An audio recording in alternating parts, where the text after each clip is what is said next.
예수가 나의 주되심을 고백하는 찬양인데, 이 찬양의 가사 가운데 죽음에서 살아나신 주라고 하는 가사가 있잖아요. 우린 돌아보면 종종 우리의 삶 속에서 십자가에 못 박혀 돌아가신 예수님이 너무 부각되어지다 보니까 다신 살아나신 주님에 대해서 별로 의식과 관심이 없이 신앙생활할 때가 너무 많은 것 같아요. 2000년 전에 육체로 오셔서 돌아가신 예수는 그렇게 매일 고백하고 매일 우리를 위하여 죽으신 그 예수님의 사랑은 그렇게 눈물을 흘리며 감격하는데, 다시 살아서 나의 주 되셔서 우리 안에 계시는 예수는 너무 잊고 살 때가 많단 말입니다. 의식하지 않고 살 때가 너무나 많아요.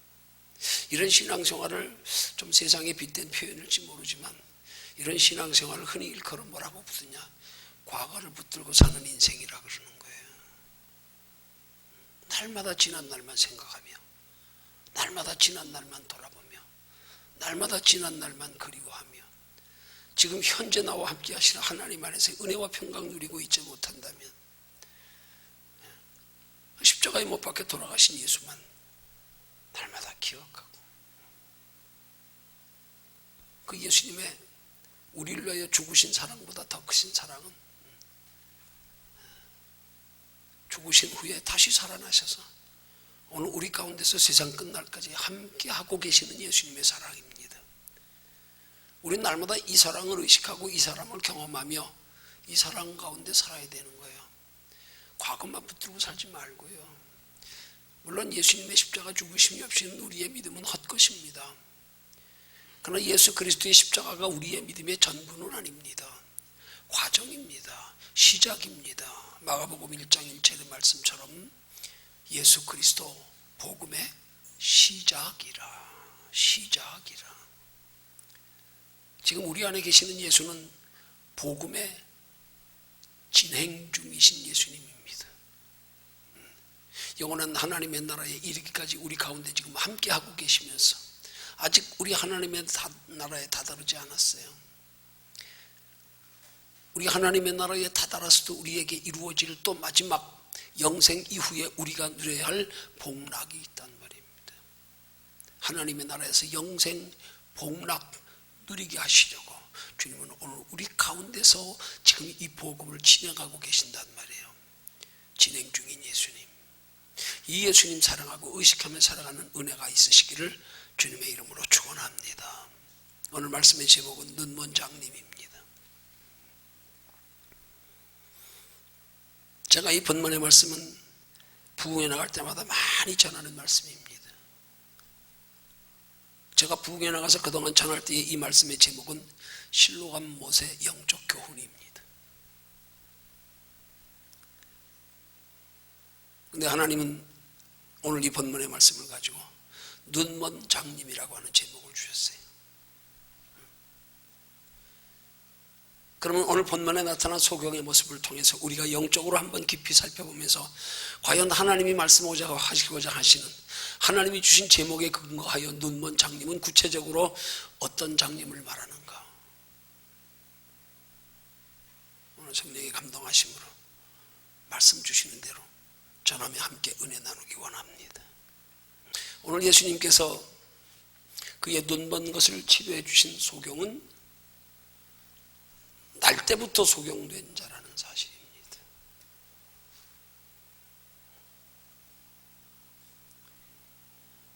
여러분, 이 날 때부터 소경된 자라는, 예수님께서 날 때부터 소경된 자를 치료해 주심 속에는 굉장히 깊은 영적인 교훈이 들어있어요.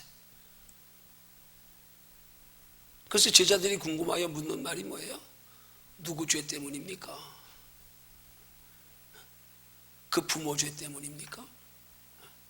아니, 혹시라도 그가 태어나서 어느 땐가 불행하게도 어떤 사고로나 어떤 연유로나 질병으로나 소경이 되었더라면 그 소경된 원인을 우리는 보편 본인에게서 찾을 거 아니겠어요?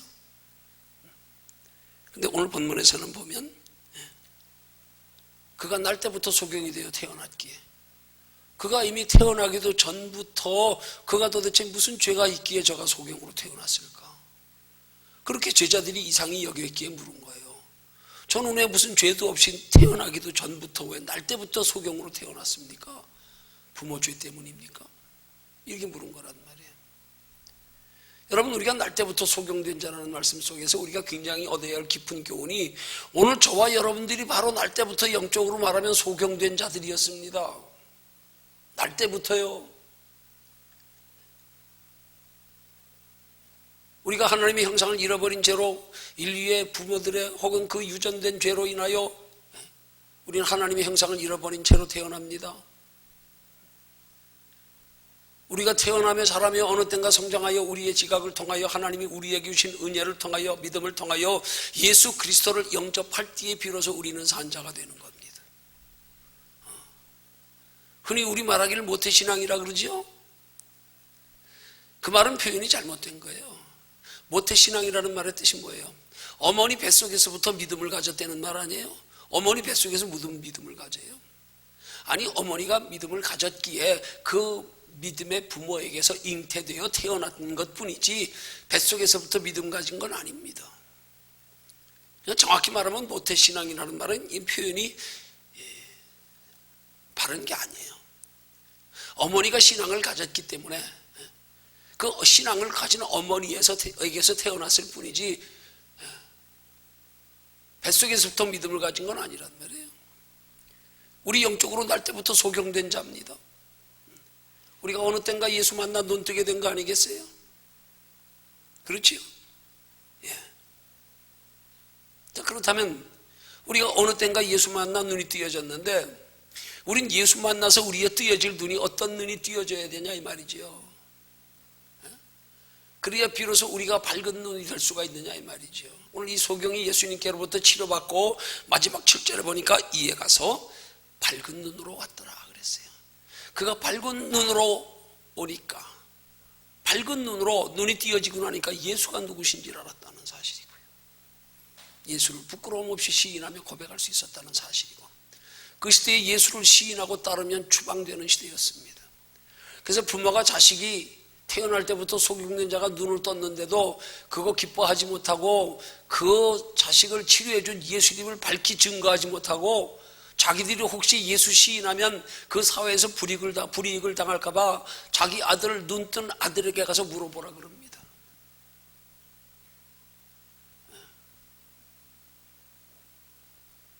근데 눈뜬 아들은 소경은 당당히 그가 나를 치료해 주었다 고백했다는 사실입니다.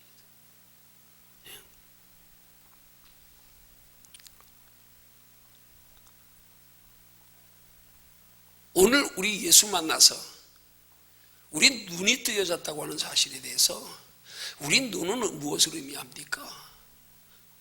우리 눈은 뭔가를 바라보는 거예요. 여러분, 우리의 눈이 밝게 뜨여질 때 우리는 우리의 바라보아야 할 무언가를 바르게 바라봐야 돼야 이게 신앙적으로 진짜 눈뜬 자란 말이에요.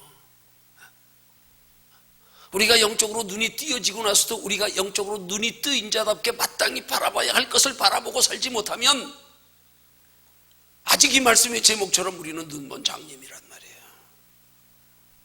눈먼 장님이에요. 예수 믿었습니다. 근데 아직도 우리의 바라봐야 할 것은 예수께서 우리에게 주시고자 하시는, 우리를 다시 살리신 그 목적에 부합된 그 목적지, 그 소망,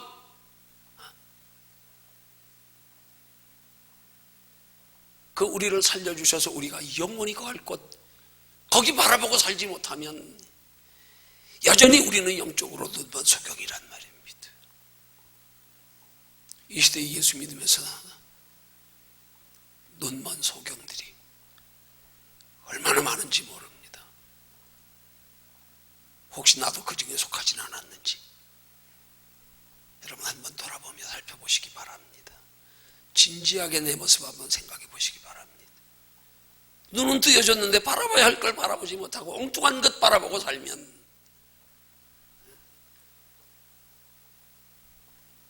그래서 우리 인생의 목적이 정확하지 못하고 우리의 소망할 것에 분명한 바른 소망을 가지고 살지 못하면 눈먼 장님입니다.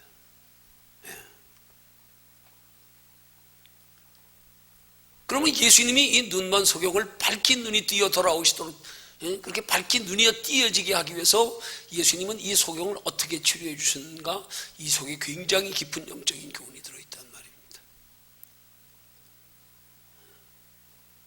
오늘 본문의 1절에 보니까 예수께서 길 가실 때에 날 때부터 소경된 사람을 보셨다 그랬어요. 여기 말씀하시는 예수님은 육체로 오신 예수님이 공생의 기간에 있었던 일입니다.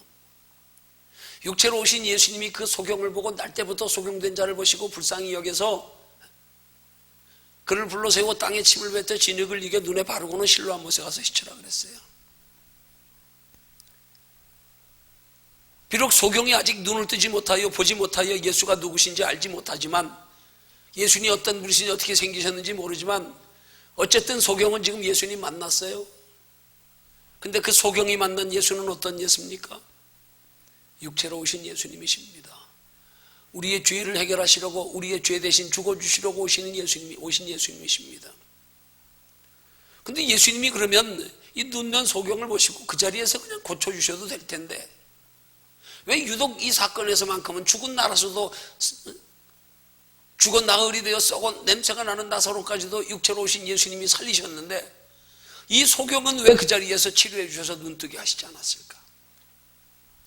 왜 예수님이 이 소경에게 땅에 침뱉어 진흙이가 눈에 바르시고는 왜 실로암 못으로 보내셨을까? 실로암 못에 가서 씻어라. 아니 그 자리에서 눈뜨게 해주시면 되잖아요. 그 왜 실로암 못으로 보내셨을까요? 여기에 실로암 못에 깊은 영적인 교훈이, 의미가 들어있는 거예요. 자, 우리 성경의 7절에서는 뭐라 그랬어요? 이르시되 실로암 못에 가서 씻으라 하시니, 실로암은 번역하면 보냄을 받았다는 뜻이라. 여기 실로암이 보냄을 받았다는 뜻의 우리 성경의 해석은 부분적인 해석입니다. 한 가지 중요한 핵심의 해석이 빠졌어요. 보냄을 받았다는 뜻이라는 단어의 헬라어는 암이라는 단어만 보냄을 받았다는 뜻이에요. 앞에 실로라고 하는 단어의 해석이 없어요. 그러면 실로라는 단어의 의미는 뭐냐? 창세기 49장 7절에 보면요, 야곱이 임종 직전에 그의 12아들들의 장래에 되어질 일들을 예언하며 유언하면서 유다 자손들에게 유언한 내용이 나옵니다. 거기에 이렇게 나옵니다. 홀이 유다를 떠나지 아니하며 치리자의 지팡이가 그 발 사이에서 떠나지 아니하시기를 실로가 오시기까지 미치리라. 실로가 오시기까지. 여기 실로라는 단어가 사용되고 있어요. 그럼 이 말의 뜻은 야곱이 넷째 아들인 유다의 그 후손들의 장래에 되어질 일을 유언적으로 말씀하는 내용인데, 예언적으로 말씀하는 내용이기도 하고요. 홀이 유다를 떠나지 않는 말은, 홀은 왕을 상징하는 하나의 왕권의 지팡이를 의미하는 거예요. 유다 자손을 통하여 왕권이 유다 자손에서 떠나지 않는다는 뜻이에요. 그 왕권이 유다 자손에서 떠나지 않은 대표가 누굽니까? 유다 자손의 그 대표가 누굽니까? 다윗 왕입니다. 다윗이 유다 자손입니다. 이스라엘 백성들의 역사 속에 다윗의 혈통을 통하여 예수 그리스도가 오시기까지 그 왕권이 유다 자손의 다윗의 후손들을 통하여 한 번도 다른 후손들로, 다른 자손들로, 다른 지파로 넘어간 적이 없습니다.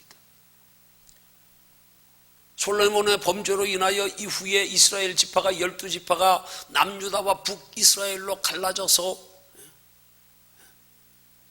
그렇게 북이스라엘의 10지파들은 그들의 행위에 악하여 왕들이 수시로 지파가 바뀌고 왕이 바뀌었는데요, 권력이 바뀌었는데요, 남유다의 이스라엘 지파만큼은, 남유다의 두 지파만큼은 오직 유다 자손을 통하여, 다윗의 후손을 통하여 예수 그리스도가 이 땅에 오시기까지 그 혈통적 후손을 통하여 왕권이 다른 지파로 넘어간 적이 한 번도 없습니다.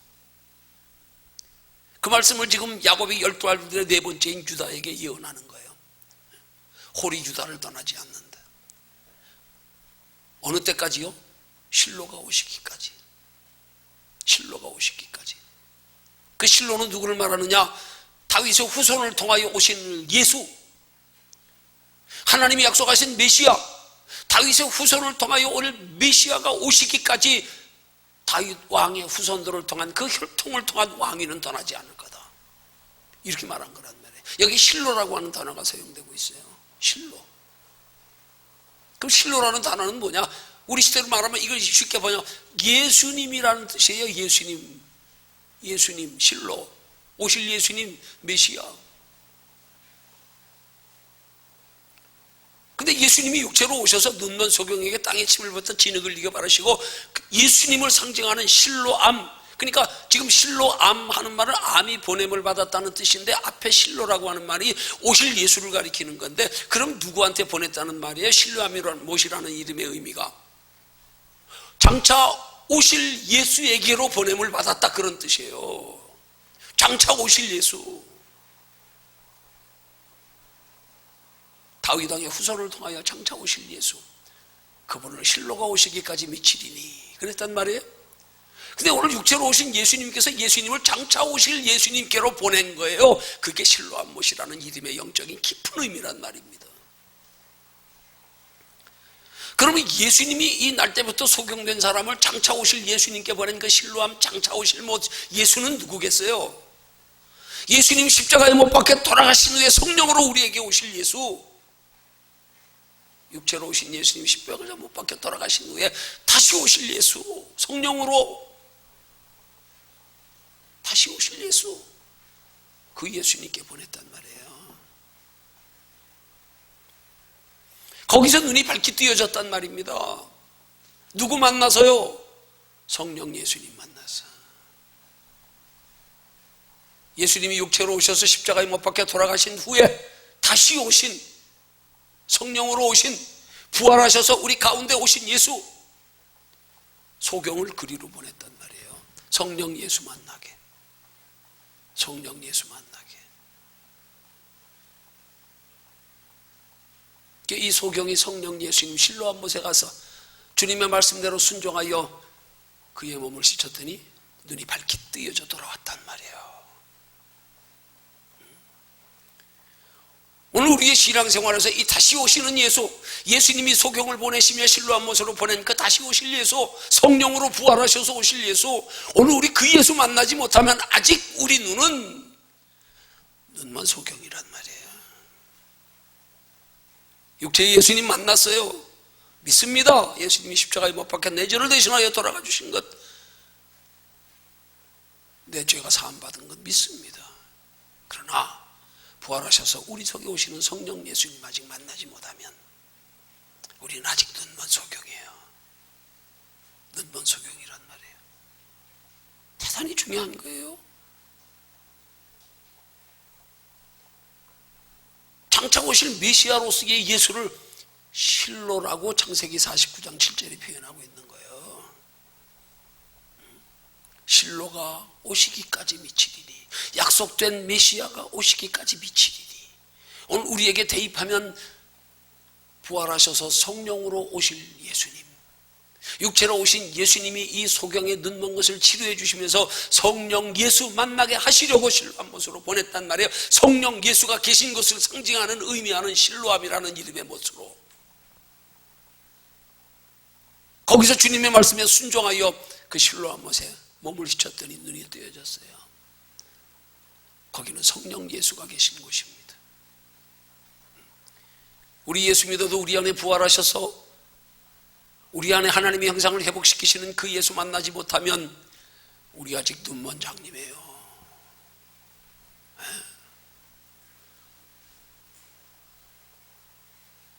예수 믿었어도 아직까지 눈먼 장님 되어 살아가고 있는 그리스도인들, 우리 속에 성령이 없으면, 부활하신 예수 그리스도가 우리와 함께 하시지 않으면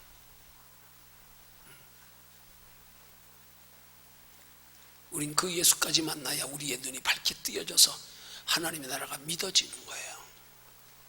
믿어지는 거예요.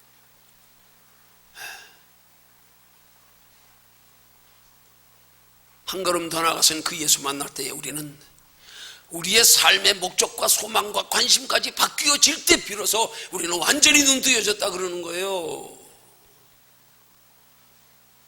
여러분, 하나님께서 인간을 창조하셔서 인간이 태어날 때의 모습에도 출생의 과정에도 보면 참 신비한 게 많아요. 아니요, 이치적으로 신비가 아니라 그게 하나님이 창조하신 인간이 태어나서 자라가는 과정에서 있는 거예요.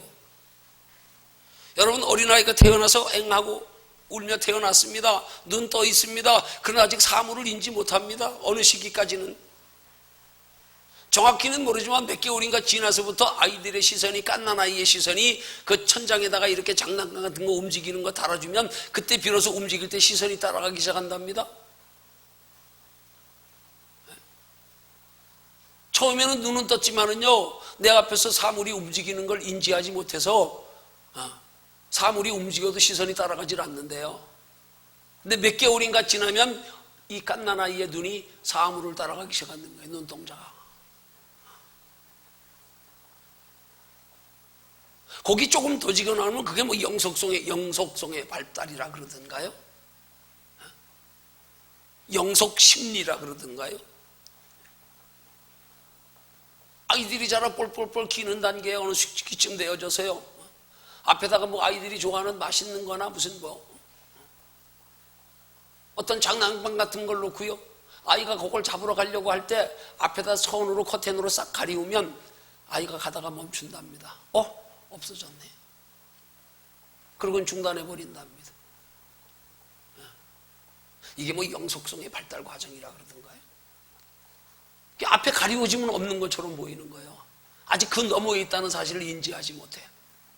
근데 거기서 또 좀 자라면, 조금 더 자라면, 아이가 앞에 있는 게 뭔가 호기심 가는 걸 딱 놓고 앞에다가 갑자기 잡으러 가려고 할 때 싹 앞을 가리우면은요, 저 뒤에 있다. 알고 그걸 제끼고 잡으려고 그런대요.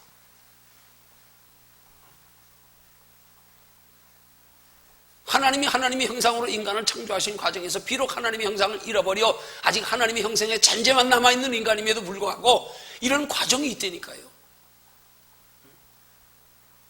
우리 눈이 띄어졌지만 아직 우리 앞에 예비된 영원한 하나님의 나라를 알지 못하고 믿지 못한다면 우리는 아직 눈 띄어진 거 아니에요. 아기가 앞에 사물이 보이는데도 시선이 따라가질 않아. 눈은 떠 있어요. 한 단계 더 올라가서는 앞에 무언가가 있는데 천으로 가리워놓으면 없는 줄 알고 찾기를 중단해버려요. 가리워졌어도 저 뒤에 있다? 그걸 의식할 수 있는, 가리워져 보이지 않지만 그 뒤에 뭔가 있다. 가리워졌다. 그러면 제끼고 잡으려고 그러는 거예요. 오늘 우리 신앙이 거기까지는 가야 된단 말입니다. 보이지 않는 하나님의 나라가 믿어지고 보이지 않는 하나님의 나라가 잡으려고 하는 우리의 삶의 목적이 돼야 비로소 눈뜬 자란 말이에요.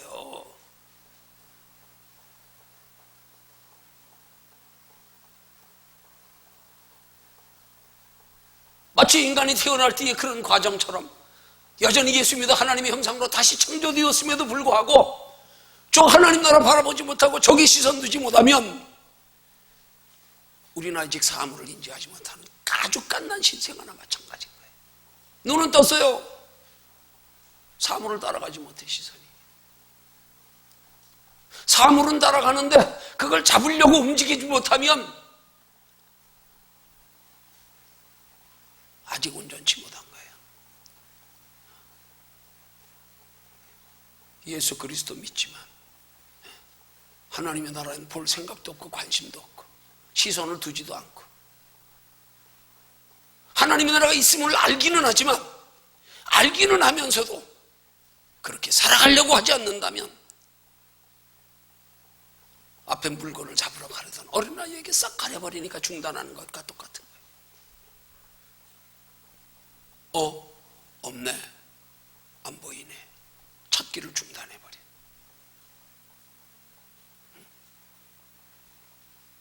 내 신앙은 어떤 단계인가? 우리 똑바로 한번 돌아봐야 됩니다. 하나님 나라 바라보십니까? 의식하십니까? 거기에 그치지 아니하고 그거 잡으려고 하십니까? 그거 잡으려고 앞에 나아가십니까? 그거 잡으려고 앞에 있는 장애물을 걷어치우십니까?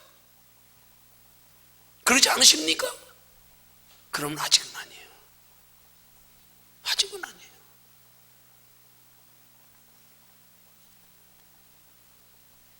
이런 우리의 신앙의 단계조차 의식 없이 알지 못한 채로 그냥 단순히 오직 예수, 십자가 예수, 2000년 전에 육체로 오셔서 내 죄를 위하여 십자가에 못 박혀 돌아가신 예수, 그분은 날마다 찬양하며 높이는데 성령에 관한 찬양은 거의 없어. 전부 예수야. 전부 예수. 전부 예수. 예수는 나의 주, 예수는 나의 주. 근데 오늘 부른 찬송에서는 죽음에서 살아나신 주, 부활하신 예수, 그분이 나의 주시다. 그분이 내 안에 계시면 내 삶의 소유주, 주인 되신다. 이거 우리 고백할 수 있어야 된단 말이야, 우리 신앙생활에.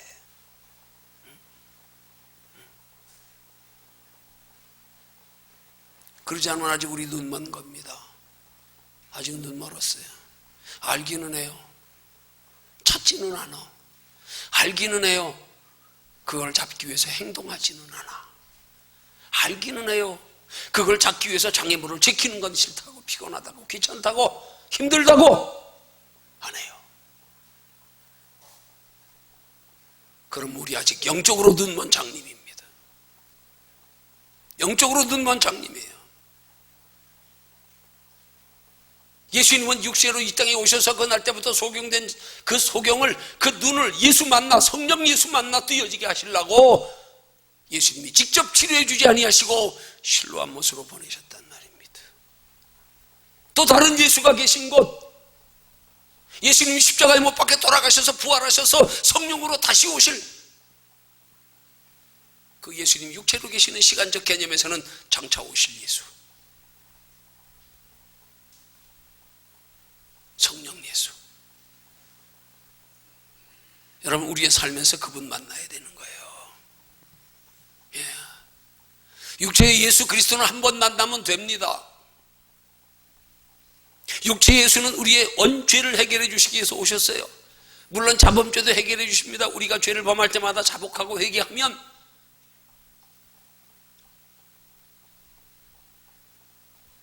그러나 자범죄와 원죄의 차이는 분명한 차이가 있습니다. 원죄는 우리의 영혼이 죽을 수밖에 없어 하나님의 형상을 잃어버린 우리의 죄 문제를 해결하시고, 그래서 우리를 살리시기 위한 것이 원죄의 해결입니다. 그 해결되어져서 우리가 하나님의 성령으로 우리 안에 하나님의 형상 회복되어지면 이제 우리는 살아난 자입니다. 그러나 한 번이면 됩니다. 단번에 주신 십자가의 도로 구원은 이루어집니다. 그럼에도 불구하고 우리는 삶의 생활 속에 연약하여 죄 지을 때가 얼마나 많습니까? 이걸 자범죄라 그러는 거예요.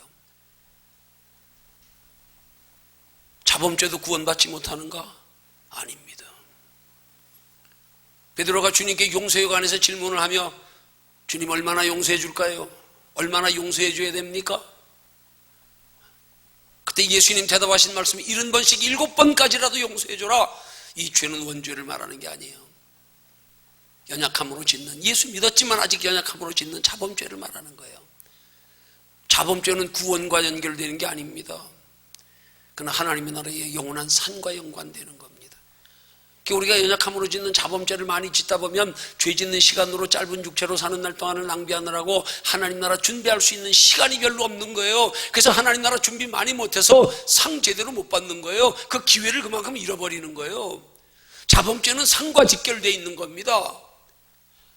원죄는 우리의 하나님의 형상의 생명에 죽고 사는 게 달려있는 게 원죄고요, 우리 하나님의 형상 회복시키시려고 예수님이 원죄를 회복시키시려고 오늘 우리 안에서 십자가에 못 박혀 돌아가시고 우리 안에 생명으로 계시는 거예요. 그럼에도 불구하고 우리가 하나님의 뜻대로 살지 못할 때 얼마나 많냐고요.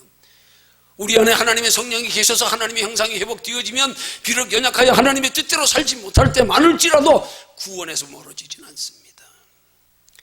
그러나 그렇게 연약함으로 죄를 짓다 보면 세월 낭비해서 짧은 육체로 영원한 하나님의 나라 준비하며 살아서 하나님의 나라에 예비된 영원한 상을 준비하며 살아가는 시간들을 허비하게 된단 말이에요. 그 영원한 하나님의 나라를 준비하며 살아갈 수 있는 시간과 기회들을 우리가 많이 허비해버린단 말이에요. 그래서 그런 것들은 성경은 뭐라 그래요? 세월 아껴라, 아껴라. 뭐 세월 아껴서 구원받습니까? 구원은 예수 그리스도 십자가로 받는 거지. 죄 가운데서 구원 얻고 더하여 예수 그리스도의 십자가를 통하여 부활하셔서 우리 속에 성령으로 오시는 것으로 하나님이 형상 회복하는 것으로 구원이죠. 그게 왜 세월학기라 그래요? 왜? 육체의 남은 날들 동안에 세월학기라. 왜요? 그 남은 날 동안은 기회다. 구원받은 우리에게 예비된 영생 이후에 우리가 누리게 될 영생 복락, 그걸 준비하는 기회. 기회 낭비하지 마라. 허송세월 보내지 마라. 너희가 이 땅에서 하나님의 나라의 상을 준비하는 만큼 하나님의 나라의 상이 있다. 그래서 하나님은 계시록 22장 12절의 말씀을 통하여 사도 요한을 통하여 계시하시며 마지막 심판대의 비밀 보라 내가 속히 오리니 내가 줄 상이 내게 있어 각 사람에게 일한 대로 갚아주리라. 일한 대로 갚아주리라. 하나님 나라 준비하며 산 만큼 상으로 갚아주겠다는 거 아닙니까? 자범죄는 상과 직결되는 거예요. 죄 짓느라고 허송세월 많이 하면 하나님 나라 상 쌓는 시간이 그만큼 줄어드는 거예요. 우리 바르게 알아야 됩니다. 자범죄와 원죄의 차이에 대해서 바르게 알아야 되고요. 육체로 오신 예수 그리스도와 부활하셔서 성령으로 오시는 예수 그리스도의 사역에 우리 차이를 바르게 분별해야 됩니다. 죄 문제를 해결하시기 위해서는 육체로 오셨습니다. 죄 있는 육체의 모습으로. 그러나 우리 죄의 문제가 해결되었기 때문에 주님은 더 이상 우리가 똑같은 죄 있는 육체의 모습으로 이 땅에 계실 필요가 없어요. 그래서 제자들이 보는 앞에서 500의 형제들이 일시에 보는 앞에서 하늘로 승천하셨습니다. 다시 오실 때는 죄와 상관없는 우리들 속에 이제 본래의 형상이신 성령으로 우리 안에 들어오셨단 말입니다. 그 이제부터 우리의 영적인 눈이 띄어지면 이제는 2000년 전에 육체로 십자가에 못 박혀 돌아가셨던 죄의 문제를 해결해 주시기 위한 구원의 시작을 위한 예수만 바라보지 말고 이제 현재 우리 속에 들어와 계시는 예수, 그분 바라보는 영안의 눈이 띄어져야 비로소 우리 눈이 밝게 띄어진 거란 말입니다. 아니면 예수 믿었어도 어린아이처럼 아직 사물을 인지하지 못하고 앞에 뭐만 가리워줘도 없네? 안 보이니까 이러고 사는 그리스도인은 눈먼 장님입니다. 눈먼 장님입니다. 혹시 내가 눈먼 장님은 아닌지 우리 한번 돌아봐야 합니다. 그럼 그렇게 우리가 눈먼 장님이 되지 않기 위해서 우리는 어떻게 해야 실로암에서 만난 예수, 육체로 오신 예수님이 그 이후에 부활하셔서 십자가로 이제는 성령으로 오실 예수에게 소경을 보낸 것처럼 어떻게 하면 우리는 성령 예수 만나서 우리의 눈이 밝게 띄어질 수 있냐 이 말이죠. 우리의 삶의 목적과 소망이 온전한 하나님이 우리를 창조하신 목적에 합당한 거기를 바라보는 그걸 위한 삶으로 변화될 수 있냐 이 말이죠. 그 과정에서 육체의 예수님께서 땅에 침을 뱉어 진흙을 이겨 바르시고 실로암 못에 보내실 때에 이 소경이 그 육체로 오신 예수님의 말씀에 순종의 과정을 통하여 우리는 영적인 교훈을 얻어야 됩니다.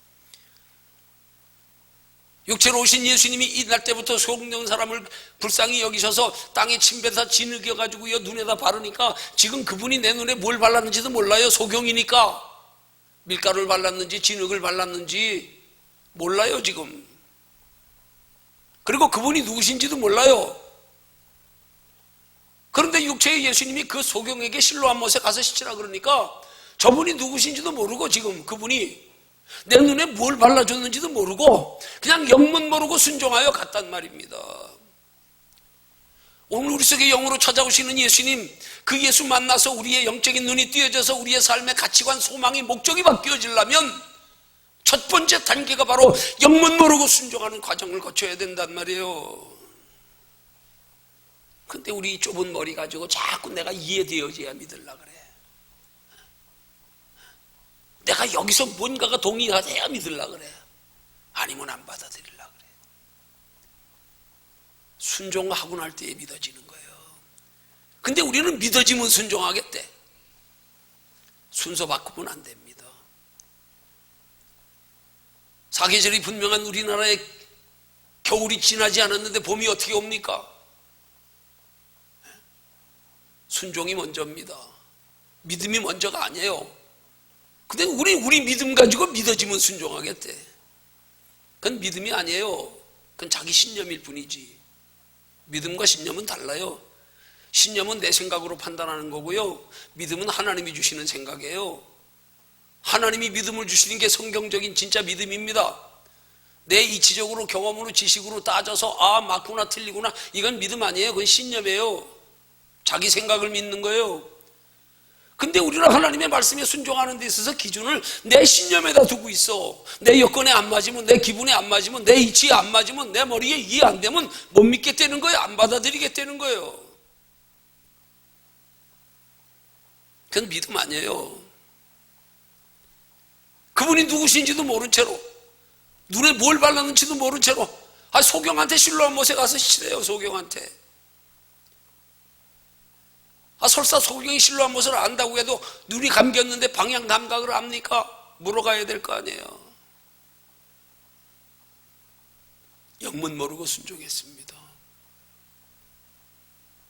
영이신 예수 만나기까지의 과정에서, 그의 영적인 눈이 뜨여져 삶의 가치관이 목적이 바뀌어지기까지의 과정에서 먼저 첫 번째는 영문 모르고 순종했단 말입니다. 그리고 두 번째는요, 그 소경에게 그 순종은 벅찬 순종이었습니다. 여러분, 당시의 소경은요 부정한 자예요. 일반 사람들 가까이 하면요 일정 거리 내에 들어오면 돌로 쳐 죽여도 죄가 없어. 부정한 사람은 절대 일반 사람들하고 접촉을 못하게 돼 있어요. 소경, 혈루증 앓린 자, 문둥병자. 그래서 그 사람들은요 종을 가지고 딸랑딸랑 난 부정한 사람입니다. 가까이 오지 마세요. 그러면 소경이 실로암 못까지 물어 더듬어 찾아가는 동안에 얼마나 많은 수모가 있었겠어요. 주변 사람들이 얼마나 냉대했겠으며 얼마나 욕했겠으며 어떤 사람은 가까이 스친다고 돌 던졌을지도 몰라요. 그럼에도 불구하고 끝까지 순종하여 실로암 못까지 갔다니까요. 소경에게는 그 과정이 벅찬 순종이었습니다. 나는 이 소경이 예수님의 명령에 순종하여 실로암 못에 가서 시치라고 할 때에 예루살렘에서 만나주신 그 예수 소경이 예루살렘 성 안에서 그 실로암 못까지 예루살렘 그 바깥, 바로 성전 바깥에서 실로암 못까지 가는 거리를 실제 성경 지도 가지고 재봤다니까요. 좋기 2km가 넘더라고요. 눈 밝은 사람도 좋기 2km 넘으면 좋기 30분 이상은 걸어가야 돼요. 눈먼 소경이 물어물어 그 수모를 감당하며 걸어가려면 그 과정이 쉽겠습니까? 소경에게는 정말 벅찬 순종이었습니다. 벅찬 순종했다니까요. 그분이 누구신지도 모르면서도 그 말에 순종했다니까요. 여러분, 그렇게 순종하면 다 만납니다. 다 만날 수 있어요. 그렇게 순종하는데 믿음 안 주시면 그는 하나님 좀 우리 의심해 봐야지 뭐 진짜 하나님 맞나? 누군지도 모른 채로요. 그 온갖 수모를 당해가면서요. 그런 과정을 거쳤단 말입니다. 그 다음 세 번째 순종의 모습이 뭔 줄 아십니까? 철저한 순종이었습니다.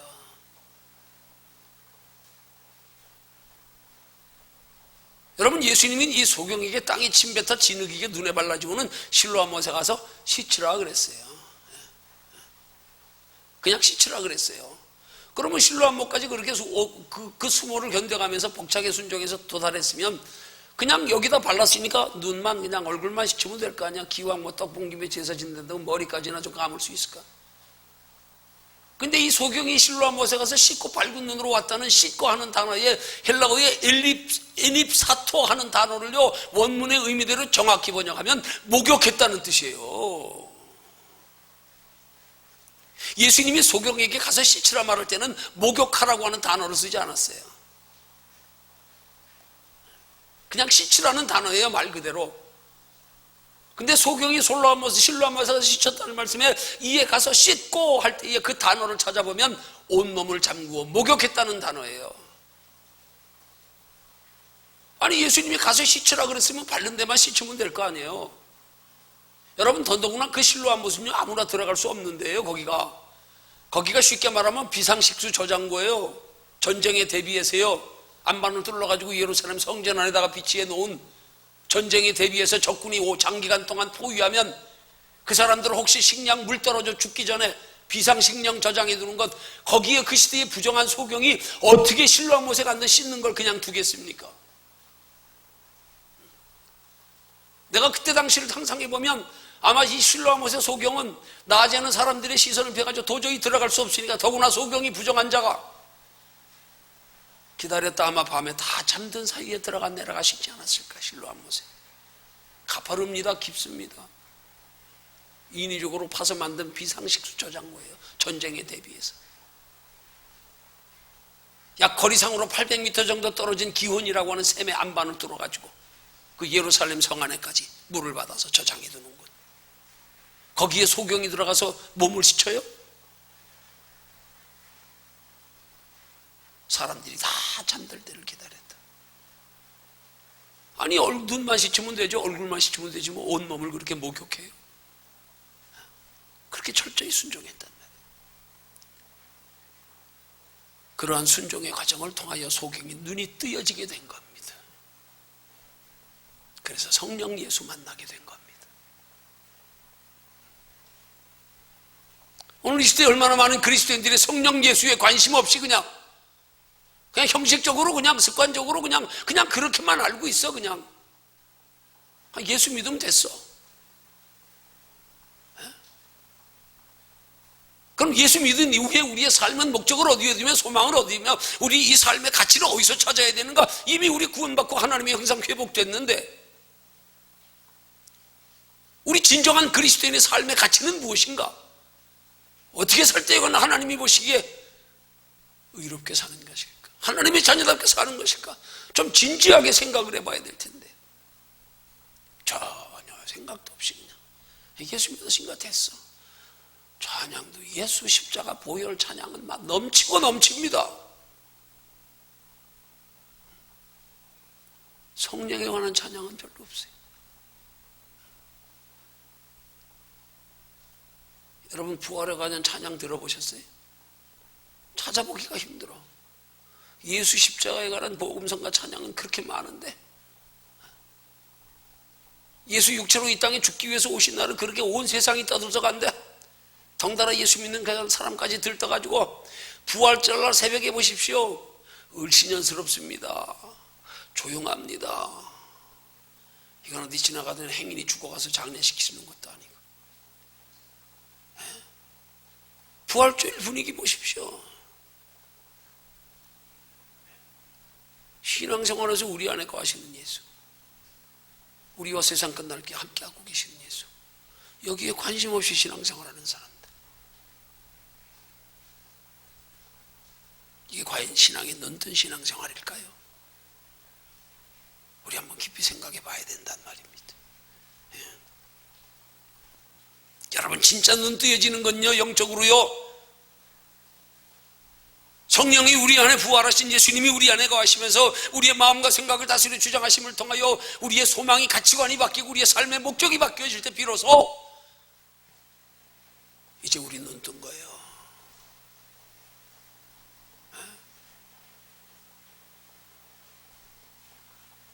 그래서 빌립보서 2장 13절에 사도 바울은 말하기를 너희 속에서 행하시는 이는 하나님이시다.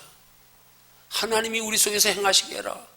너희 마음과 생각을 하나님이 다스려 주장하시게 하라 이 말입니다. 그래야 보여져요. 그래야 믿어져요. 그래야 저기에 소망이 생겨요. 그래야 우리의 삶의 가치관과 목적이 바뀌어요. 예수 믿고도 이거 바뀌지 않은 제 신앙생활하고 있는 사람들은 얼마나 많은지 몰라요. 이 땅에서 육체로 조금 편안하게 그냥 무리 없이 살다 가면 그냥 구원은 받았고,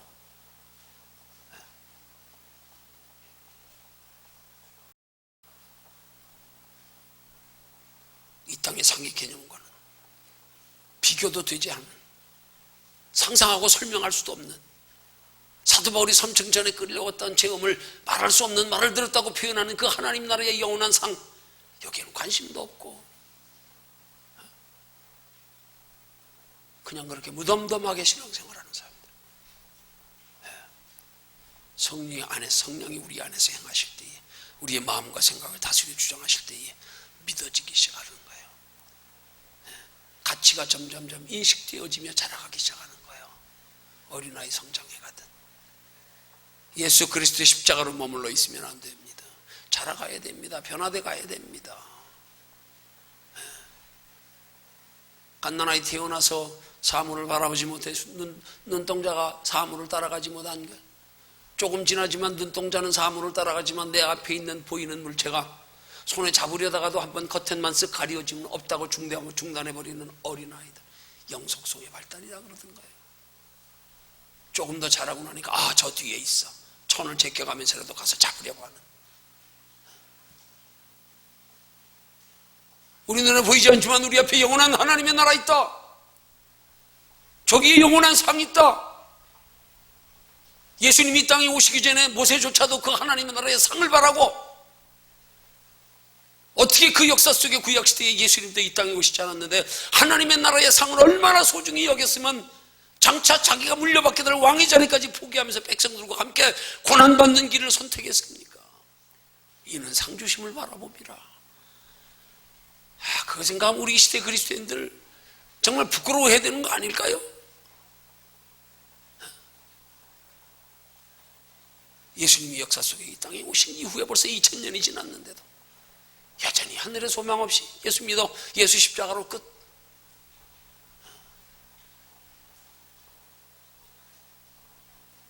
도대체 모세가 바라본 믿음의 소망은 무엇길래, 그 상은 무엇길래 장차 왕이 될 자리까지 포기해가면서 그 백성들과 함께 고난받기를 저들게 했을까? 상주심을 바라보고. 여러분, 상에 관심이 없이 살면 신앙생활에 의미가 없어지는 거예요. 예수 잘 믿는 사람들에게 한번 물어보면 왜 이렇게 열심히 믿으십니까? 구체적인 답을 뭐라고 설명할 길이야? 아니, 다른 사람들도 예수 믿으면 구원 받았잖아요. 다른 사람들은 그렇게 아는데 당신은 왜 그렇게 열심히 믿으십니까? 그러면 대답할 수 있는 거 한 가지. 복 받으려고요. 복 받으려고. 복 받아서 뭐 하려고? 뭐 구원은 따놨으니까 이 땅에서 좀 사는 동안에 잘 먹고 잘 살려고. 아니, 그렇게 열심히 하는데 예수 안 믿고도 잘 먹고 잘 사는 사람 많던데요. 아니, 그렇게 열심히 하는데도 복 못 받는 사람 많던데요. 그렇게 열심히 안 하는데도 복 받은 사람들 많던데요. 따지고 들으면 대답할 말이 하나도 없어요. 근데 분명한 대답할 수 있는 것, 하나님 나라 영원한 상이 있거든요. 그거 내가 이 땅에서 준비하는 만큼이거든요. 정확한 답입니다. 더 이상 누가 이 의를 제기할 수도 없어. 성경이 상 얼마나 말씀하고 있어요. 내가 상의 구조는 관한 구조를 찾는데 지금 97구조를 찾았어요.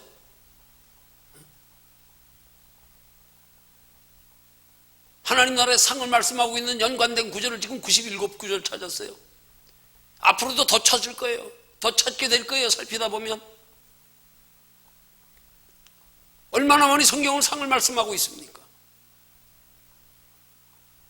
그 상에 대한 아주 구체적인 확실한 간결한 하나님의 약속의 말씀, 히브리서 11장 6절.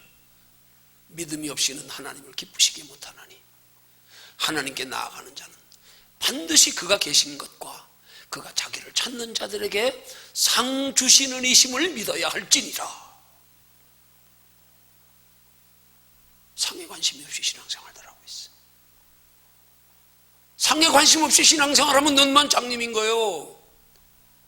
앞에 보이지 않는다고. 어린아이가 앞에 보이지 않는다고 앞에 있던 물건 커튼 가리워졌다고 찾기를 중단해요? 집기를 중단해요? 아직 눈이 밝게 뜬 거 아니야. 눈먼 장님이야. 앞에 보이지 않아도 저 너머에 있다. 아무리 지쳐야 할 그 커튼이 우리에게 힘들고 어렵고 고통스럽고 희생이 따를지라도 저건 영원하기 때문에 이 땅에 잠깐은 것과 바꿀 수 없다. 어떤 대가를 치러가면서는 나는 저거 잡을 거야. 그게 십자가 신앙 아닙니까? 아무든지 나를 따라오거든 자기 십자가를 지고 나를 쫓아라.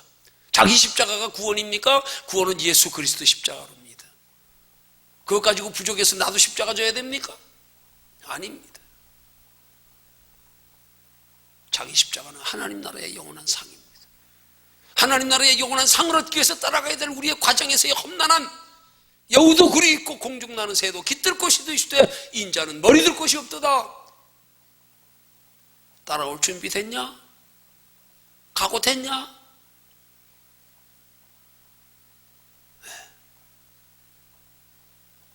상에 대한 뚜렷한 신앙의 성경적 가치인식이 없으니까 열정이 없는 거예요. 열정이 없는 거야. 어정쩡한 신앙. 눈먼 장님입니다. 오늘 하나님께서 말씀을 우리에게 눈먼 장님으로 주신 건 눈먼 장님 되지 말라는 거예요. 보이지 않는 우리 앞에 영원한 예비된 것, 그거 바라볼 수 있는 믿음의 눈을 뜨라는 겁니다. 그거 바라보고 살라는 겁니다. 그게 내 삶의 목적과 소망이 되라는 말씀입니다. 영원합니다. 이 땅은 잠깐입니다. 그렇게 안 살아도 얼마든지 살 수 있습니다.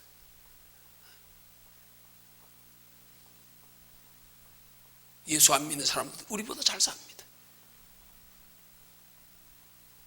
그냥 구원으로 만족하실랍니까? 영원한 상이 있는데도요. 여기에 인식이 없으니까 그렇지. 어린아이 태어났다고 그냥 그걸로 됐습니까? 부모가 그냥 냅두면 돼요. 태어났으니까 네가 알아서 살아. 이제 태어난 건 인생의 시작이잖아요. 시작. 이제부터 시작이에요. 복음의 시작, 생명의 시작, 출생의 시작, 인생의 시작. 시작으로 끝날랍니까? 가치 있게 살아야죠. 이 땅에서 가치 있게 사는 건 그렇게 생명 걸고 길을 쓰고 사는데, 그 다음에 우리 앞에 있는 영원한 하나님의 나라의 영원한 가치 인식이 없어서 이건 눈먼 장님입니다. 우리 영적인 눈이 밝게 띄어져서 정말 우리의 예수 믿는 궁극적 목적, 가치관 바르게 설정하여서 영적인 눈 밝게 떠서 소망 중에 세상을 이기며 그 안에서 주님이 주시는 세상이 주는 평안과 다른 평안까지 맛보고 누리면서 겸하여 하나님 나라의 영원한 상까지 바라보고 그 살아가는 장래에 이루어질 그 소망에 대한 기쁨 때문에 이 땅에 여러분의 신앙생활이 담대하고 기쁘고 소망에 넘칠 수 있게 되기를 주님의 이름으로 축원합니다.